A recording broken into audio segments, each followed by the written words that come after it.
Ciao a tutte, bentornate con un nuovo video tutorial insieme. Come vedete dal titolo, quest'oggi vi faccio vedere come realizzare una decorazione a tema api e fiorellini veramente super primaverile. Ho fatto il progetto e non vedo l'ora di vederla realizzata qua davanti perché secondo me è un progetto abbastanza semplice da fare e molto carino, soprattutto per impreziosire come sempre qualche angolo della casa in vista dell'arrivo della primavera.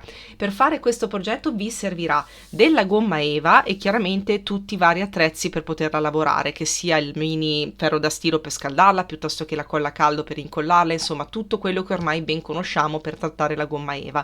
Per quanto riguarda le misure non vi preoccupate, vi darò nel dettaglio le misure che utilizzo io, ma vi ricordo che il progetto è assolutamente personalizzabile, quindi cambiano in base a quanto volete fare grande o piccola la vostra decorazione.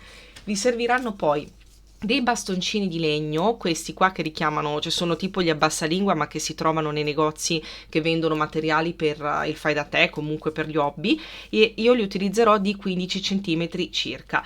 Un'altra cosa che mi sono procurata e mi sono creata da me è una mascherina che ho cercato semplicemente cercando trama alveare in rete, che ho stampato in base alla grandezza del progetto che volevo realizzare. Questo l'ho fatto perché non ho una fustella per ricreare questa trama e andarla a ricreare da sola disegnando rombo per rombo sarebbe stata un'impresa un po' complicata e quindi io ho risolto in questo modo. Una volta che ho tutti questi materiali, chiaramente compresa anche la gomma eva per la mia trama, non mi resta che iniziare col video tutorial. Per qualsiasi domanda vi invito a lasciarmi un commento, che sapete che sono felicissima di rispondervi, e niente, ci vediamo alla fine per il risultato finale.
Ecco qui il progetto terminato, ve lo faccio vedere da vicino così riuscite a cogliere bene tutti i vari dettagli che sicuramente si sono persi nel video.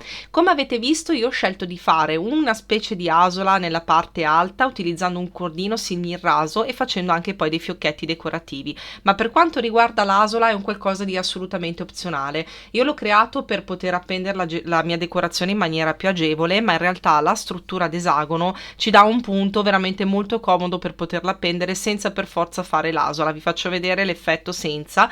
In realtà poteste anche fare semplicemente un fiocchetto decorativo in modo da appoggiare la decorazione magari su una mensola oppure appenderla sfruttando appunto quell'angolino che vi ho fatto vedere. Altri consigli che mi sento di darvi è: fate lo schema dell'ape su carta e utilizzatelo poi, cioè createvi la sagoma da poi trasferire sulla gomma eva e andarla poi a ritagliare successivamente, perché ho provato a fare degli esperimenti a mano libera e credetemi non volete vedere che cosa è venuto fuori, perché è un'ape assolutamente brutta, era venuta veramente un po' brutta, poveretta. E per avere un'ape simmetrica sia per quanto riguarda le ali che per il corpo vi consiglio di dedicarci qualche minuto in più, crearvi lo schema, in questo modo evitate anche uno spreco di materiali.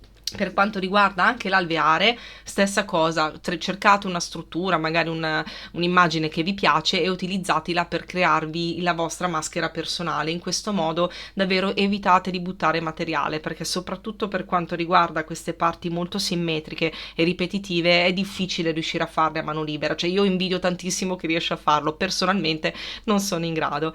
Bene, per qualsiasi domanda io vi ricordo di lasciarmi un commento, che sono sempre super felice per rispondere, ma credo che sia un progetto veramente molto semplice, cioè le parti più complicate le abbiamo viste, forse ecco qualcosa magari di un po' più complesso è il taglio dei bastoncini, ma nulla di impossibile, ecco, che non si riesce a fare con una buona pinza.